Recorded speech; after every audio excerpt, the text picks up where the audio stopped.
Hello and welcome back to my YouTube channel. So, if you're coming across this video because you just passed your pre-registration pharmacy assessment, congratulations! Welcome to this new chapter of your life. I'm sure there may be a great deal of relief as well as excitement about what's ahead after such a challenging period. If you're watching this but you weren't quite fortunate this time around, don't worry. Myself and several others have been there before, so hopefully there's something in the video I've just linked about my experience in failing and how it was a positive turning point for me that might help you too. So feel free to click that video. Now, you may have already been working as a provisionally registered pharmacist before your exam results, in which case the process might be a bit easier. Or you might have just passed your pre-reg exam but not been able to practice as a provisionally registered pharmacist. Either way, let's try to look at a couple of things that might make your life a bit easier if you haven't done so or thought about it already. The first thing you need to do is relax a little, if you're able to. Be proud of where you've come so far after such a challenging time. You know, before you go into work and have to check all those prescriptions, do the services, answer the queries, serve the front. Sorry, where were we? Ah yes, relaxing. Now, if you've been signed off by your tutor after your reviews, it goes without saying you need to send off your paperwork to the GPhC to confirm that you are on the pharmacy register. This might include some documents that need to be signed off by a solicitor, some by the tutor, but I'm sure you'll know where to find this by now and it won't be your first time on the GPhC website. If it is your first time and you never saw the website before and don't know who the GPhC are but still finished your exam, well, you'll probably be fine anyway. I mean, that's some serious gift, but it is also seriously concerning. Once you're on the pharmacist register, what else do you need to consider? The first thing is getting your essentials in place. Some of these are going to be the same no matter where you work, others might vary slightly depending on where you're working. So, what sort of things do we need to consider? One of them is having indemnity insurance in place. Some workplaces may mean that you are already insured under their arrangements, however you may wish to or need to sort out your own professional indemnity insurance rather than relying on a general workplace one. Having insurance is needed to work in most if not all roles, and having your own may be a sensible option. The next thing to make sure is done is having the necessary paperwork or training submitted for your role. For example, if you're working in community pharmacy, there might be some essential service training required that you have to complete, such as safeguarding children or repeat dispensing or the like. Some may be prerequisites to the role, so it might be worth finding out who you would need to contact to find this out.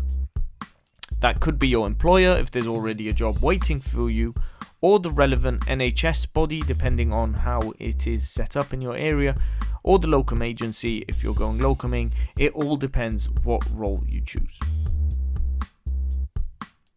Now, you may also wish to be a member of an organisation that offers professional support separately. There are more of these now than there were previously, the most well known probably being the Royal Pharmaceutical Society. Fun fact is that used to be one with the General Pharmaceutical Council. It used to be the RPSGB, which was one body that offered the regulatory as well as your professional support, but those are now two separate things. They may be able to provide you support if you need to know where to go. There are also very helpful charities such as Pharmacist Support who might be able to assist you with specific queries or concerns you might have, financial difficulties, among a whole host of other things, all for free. They really are a great general starting point and have a comprehensive website, so I do recommend having a look at that if you are stuck, because if nothing else they might be able to direct you to the right place. Oh, and as I mentioned before, they're free. Okay, so assuming you have all that in place now, but you don't have any employment plans set up, one of the things that may be worth doing is to see what's out there if you haven't already. There are various options out there for newly qualified pharmacists, whether it's in the community, GP practices, hospital, academia, or even roles not directly associated with the degree. It's worth seeing what options are available to you. To help with this, you need to consider what factors are most important to you. You may have been happy where you were working and they offered you a contract and you were happy with the contract and you just wanted to start your career with that company. I mean, if that's the case, that solves that then. If not, it might be that financial considerations, for example, are most important to you. What are the options available? You can use professional networking sites like LinkedIn or Indeed to see some of the job roles available. But one other important consideration is whether you want to be self-employed, working as a locum pharmacist, or an employee. Or maybe you have a great startup idea from the go and want to be the director of your own company.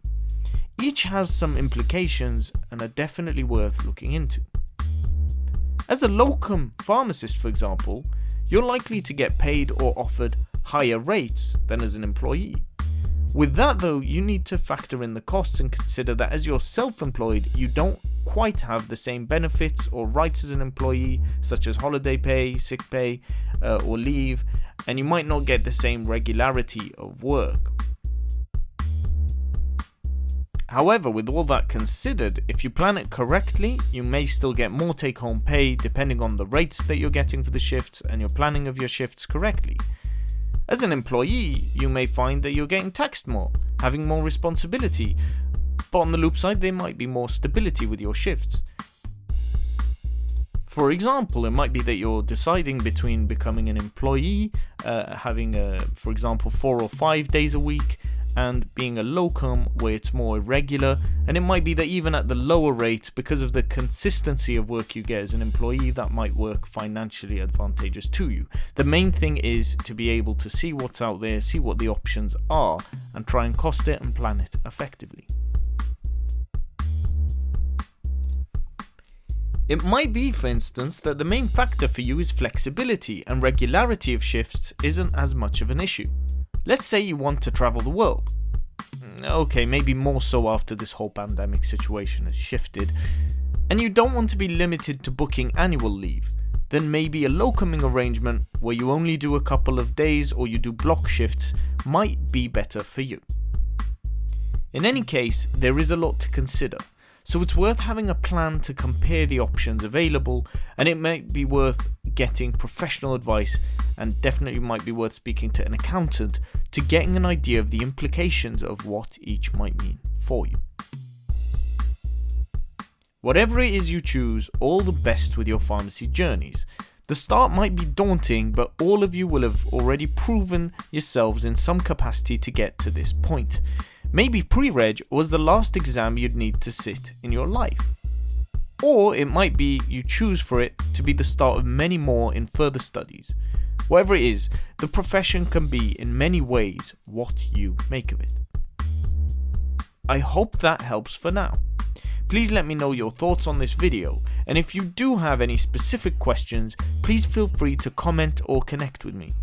In the meantime, please like, comment, share and subscribe, and hopefully I'll see you next week.